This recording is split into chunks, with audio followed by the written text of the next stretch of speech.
Jeudi dernier, vous avez vu comme moi qu'Elisabeth Borne déclenchait le 49.3 à l'Assemblée nationale. Lundi, vous avez également vu comme moi que la motion de censure était rejetée et que donc la réforme des retraites était adoptée. Et cela à seulement 9 voix près. Et tout à l'heure, à 13 h, vous avez regardé comme moi Emmanuel Macron faire son allocution et répondre aux questions des journalistes.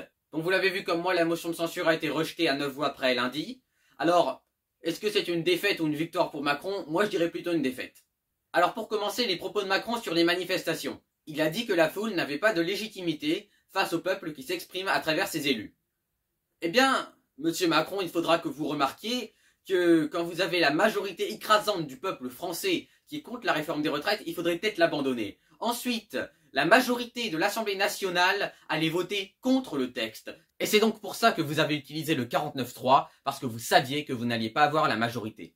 Du coup, motion de censure des députés Lyotte, et le truc c'est que vous avez failli tomber quand même, hein. Le gouvernement a failli tomber à 9 voix près. Il aurait peut-être été renommé après, mais 9 voix quand même.